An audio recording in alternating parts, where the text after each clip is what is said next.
Have you ever sat outside a client's house and just gone, "I'm not going in"? Have you ever sat there at a shoot and gone, "I just don't wanna do this anymore"? Have you ever opened your studio and gone, "I just wanna close the door and go home"? I think this is a video that is gonna be very heartfelt for me. It's about stuff I don't think a lot of people talk about, and that is when you just don't wanna do this anymore, and how I changed all that mindset to keep doing this and have what I like to call my little empire that I have now. So I'm gonna be very honest. It might be triggering for some, might anger a few, and maybe you'll learn something from it. So let's go into this video. I feel very exposed, but I promise I'm going to go in on it. I wanted to do this video because I think it's about time that people are more honest. And I really struggled for a while, and it took a lot for me to figure out why I wanted to keep going. I will say in the last 7 years, it's really gone off for me. But there was a time, and even as recently as maybe 3 years ago, where I was like, oh, I started to feel the scratching to possibly go in a new direction entirely. And I think anyone who works in this industry or works in any creative industry would be, if they were honest with themselves, would admit there are times when they're like, I'm just jacking this all in and going away. Because we're in here, let's start with my studio. This is my space. This is something I absolutely love. It's something I'm really proud of. I took the space over on a bit of a whim, and I have enjoyed creating with it. The problem is that after a time I thought maybe I should rent this studio out. That was the problem. First time I rented it out, I came in after the client because it's a smallish space. Like, client said they were doing a shoot and they wanted to be like, that's not a problem. I knew the photographer. I was like, yeah, no worries. I came in and I noticed something a bit off. My signage was all gone, like all taken down. I thought, okay. But the fact is, the signage that was stuck to the wall was ripped off the walls. Yeah. And I was like, huh. And then 2 days later, I kid you not, this person's clients came back complaining about the state of their photography, and somehow he had linked himself to me. This guy then went on to try and claim that my business premises was his business premises in various emails, and it really isn't. He was borrowing the space, he was renting space, so it caused a massive sort of distaste in my mouth. I was also really worried that my reputation would get damaged because of this guy. Luckily, I'm very good at like screenshotting things and outing people, so it didn't go that bad. But I was like, okay, never again. Until about a year ago, maybe not even a year ago, I can't remember when I posted. I'll see if I can find the video.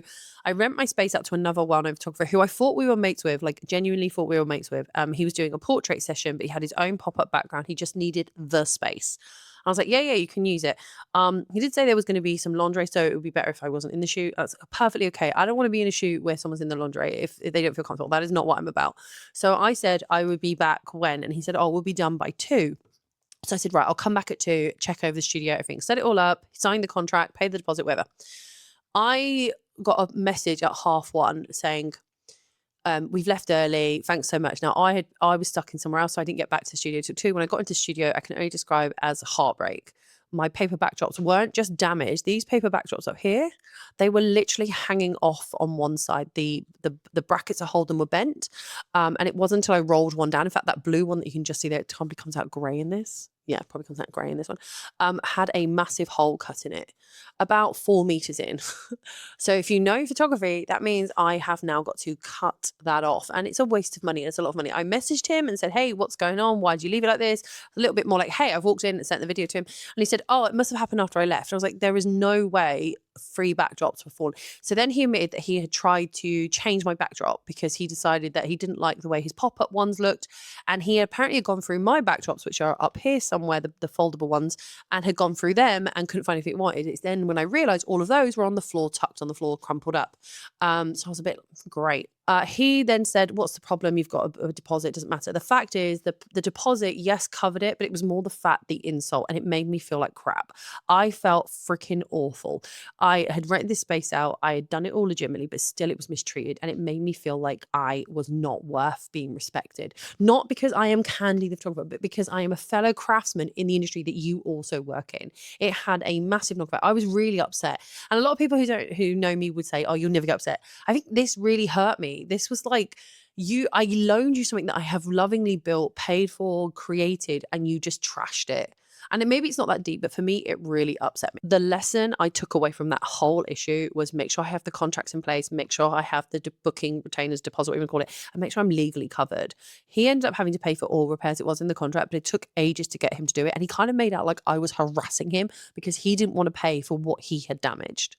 Mad. This is one that I know goes without saying. Sometimes clients can really upset you.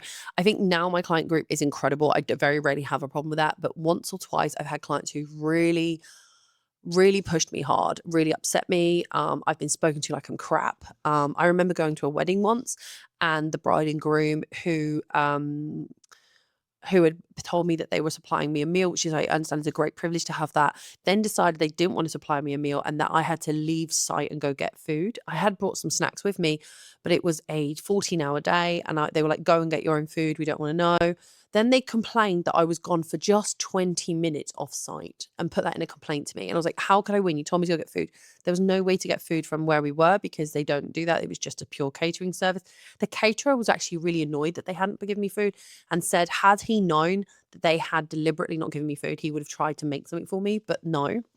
And that's not a massive issue. If I'm saying, like, that was just one, just the idea of being told off when you did exactly what they said is quite upsetting. And you have to sort of, I hate that term, kind of toughen up and stand by your power of conviction. And that's why I'm like, no, you told me to leave. I went and got food. I was entitled to X amount of break. You told me the entire time you were eating, I would not be working, which you were sitting down for a meal for an hour and a half. I was only gone for 20 minutes of that time. Therefore, I did not breach any contract, and I should have stood, but instead I kept apologizing, and it made me feel worse. Okay. Now, there was also clients who have, in the past, I've worked for them, and they are, how should I put this? They want the same product, if not more, but for the price they paid previously, even though they know inflation's a thing, businesses go up, prices go up, the cost of living goes up. In fact, literally everything has gone up. I don't know what hasn't gone up. Okay. Even my weight's gone up. Sorry. I'm not mocking clients here. I get that we're all trying to do it. But when you push back saying, well, this is the cost now, they get angry or something. In the end, I'm just like, do you know what? You don't have a budget for what you want anymore. This is the cost. I'm not doing it. And yet I now have clients who are like, oh, Khandie, we've got this much budget. What can we get? Oh, that's fantastic. That's fantastic. Brilliant. And now I'm suddenly working with clients who respect me and I feel better about it. I think the most important thing I ever learned was to have boundaries and standing with power of conviction. I'm not here to deplete my value for the appeasement of others. I am not here to run my business into the ground so that you make business off of my work. I am here to run a business at a profit as I'm legally required to do, and also feel good about what I do. Okay. I'm not here to rip you off. If you can't afford me, that's not my fault. That might be because you don't budget enough or you didn't have enough money in the budget. You need to go find a photographer that fits in your budget. I'm not saying they're less than me. I'm not saying they're worse than me. I'm just saying go find that photographer. Don't berate me. And I think what I needed to learn was boundaries. It is really hard to say no to people, and it's something that you have to get comfortable with. And it took me a while, and now I'm very much okay with it. No, no, no, no. It's easy now. It's no. I can make that 2-letter word just have so many syllables. No, nope, nada, no. I'm very happy saying no now. I don't have to fit for every person. Not everyone's my client. And that should be a good thing, because I should be targeting the right clients. Trying to target everybody is really bad for your marketing and really bad for your mental health. I could do a whole separate video on that. I think I have in the past. If not, go check out my Loudlands. I know we've discussed it there. Something that has hit quite hard in recent years is that I didn't feel for years that I fitted into this industry. I couldn't find anybody that I related to. Like, I couldn't find anybody that I felt like I was connected to or found common ground with very often, until I recognized that I was kind of putting on a act to fit in. And that's what happened. There were people out there who I could resonate with. It was just that I didn't really put a cohesive image out. I didn't put an image out that was very me. So instead of trying to conform what I thought was what photographers should be like and how we should speak and the kind of what we did, I just started leaning into what I liked, speaking how I wanted to be spoken to, and treating my business how I wanted my business to be treated. And suddenly I found my groove. I found my people, if they say. I found who I was meant to be around. I got interested in different groups. I was able to lean into it. I stopped trying to be more palatable. And while people might call me a gobby loudmouth, I consider myself brutally direct and honest for what I believe, right? Sometimes I don't get it right. And I am 100% okay to be an educator on that. But I'm also really keen on discussions and knowing that sometimes not everything is black and white. Sometimes there's areas of grey. And that we need to be okay with that. And we don't have to agree with everything. We can still like people and still not agree with everything they do. But that doesn't mean that we need to make ourselves less. I always hate this thing. Oh, she takes up so much space. Oh, she thinks it takes up everything. Why not? Why can't I? If the space was there, why is there someone else who's entitled to it? Am I not allowed to have it? Is it if I had my ration? What am I allowed? I just stopped caring. And what I found was I suddenly had friends who would defend me in rooms I didn't even know I was being discussed in. I didn't have to build a table to sit at. Friends were inviting me to tables, and I had suddenly already had this table. I just hadn't seen it. I can sit where I feel comfortable. I don't have to sit at everyone's table. I can sit where I feel comfortable, and I make that decision. And what I found is that attracts more people to me and what I do. I think that's probably why I started the podcast, why I wrote the books, because I wanted there to be a version of me for people who were looking for a version, perhaps like me. And it turns out I was right. I'm going to say this is one that is very prevalent after the recent years I've had. Sickness does play a part in whether I was going to continue. I got really poorly not too long ago. And you could probably hear it in my voice every now and then. My lungs get affected. I was worried that I wasn't going to be able to keep doing what I did. I have various injuries running half marathons and strongwoman training. And I just started to realize that I just have to prepare for sickness. Like a lot of people who in their 9 to 5, they get sick days or they at least get some sort of compensation. I'm not saying it's great, but some compensation. Here we don't. So I now have insurance that covers me for that. If I get sick, I have insurance that will pay out for it. If I go to hospital, I have insurance that will pay for that. And I do this because I needed that for my own peace of mind. People are like, oh, it's extra expense. I price that into my business. I want to be able to be okay being sick. If I get sick, I don't want that guilt hanging over me for being sick. It is okay to be sick. I even have a sickness policy in my contracts. I am 100% okay if I get sick. I just think that made me feel a lot better. Now I don't have that guilt, and it doesn't press on me that I failed as a business owner because I'm sick. It's okay to be sick. I don't know how else to say that. So that was something that really weighed on me and made me think about throwing it all in, because there was a time where I was like, I'm really struggling. I was on a nebulizer. I was in and out of A&E. I was like, maybe I can't keep up this. It was a fleeting moment. And I realized, who the hell am I talking to? It's me. I'm going to get through this and I'm going to make it work for me. And it hasn't held me back. In fact, I think since that has happened, my career has gone off on a massive trajectory. And I'm very proud of that. The me that made that happen, we're proud.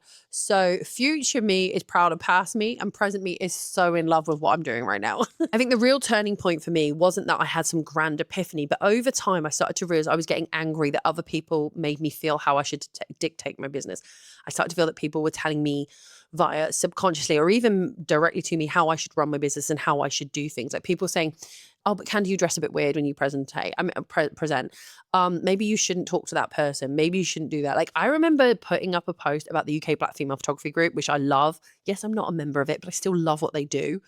And someone said to me, why are you even hyped that you can't even be in that group? And I realized that I like that people find it weird that I hype that. Why? Because it tells me that they are not the people I want to hang out with. It should not be weird to anybody out there that I hype a group that I might not be able to be in, but I appreciate what they do and like what they do. I will always champion what I love, and I have no qualms about that. And I like the fact that people know I'll do that, and I hope they do. And I also like the fact that it outs the people I don't want to be around. I have this philosophy: if someone comes to me for gossip, business talking about how someone interacts is different, but if someone comes to me for gossip, you allowed that person to gossip in front of you, which means you gave them an impression that you were their safe space. That makes me not like you. I've applied that to business. We can have business discussions that you don't agree with how somebody does something. That's not gossip. But just passing on anecdotal stuff and not having any concrete facts, no, I'm not going to be involved that with you. I remember being forwarded emails about someone who was quite high up, dismissing me and saying things about me that were wholly untrue. I could have confronted that person, and I have kept those emails just on the off chance, because your girl needs to have this. Okay.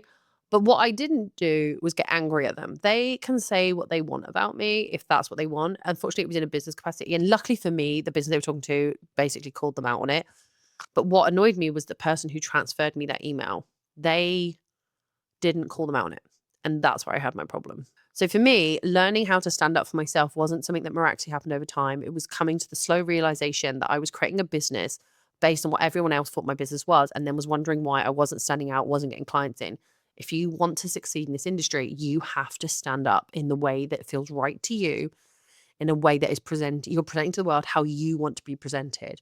Maybe you're not as confident privately, but you want to be outwardly. So what's stopping you being outwardly confident? Like, try it. Do what's best for you and feels more natural to you. And you might realize that now your business is going to succeed. So when I thought about quitting, I didn't have this epiphany that, oh my God, I want to quit. No, a voice told me not to. I just knew that I found great happiness in being a photographer, that I enjoyed the career I was getting, and I was allowing little things niggle at me. So I have a diary, okay? I have a diary of all my achievements, all the big accolades, and I read my reviews from clients and I remember that I'm here for a reason. This entire career exists because I did something. And it all started because I picked up a camera and decided to call myself a photographer and share that work. So whatever happens, no one's going to take it away from me until I decide to put that camera down permanently. Okay, I hope this has resonated with somebody. Maybe you feel a bit better. I know it's a little bit different from my normal content. I'm hoping to try to make this YouTube channel a little bit more open, a little bit more frank discussions and discussing this with you. But if you like this kind of stuff, please don't forget to like, subscribe, and I'll see you all in the next video. Bye. And by the way, anyone who slags you off, they're a dick. All right? You heard it from me, Khandie. Am I with it? Why did I not correct my friend? Look at this. I've got a 5 head, not a 4 head.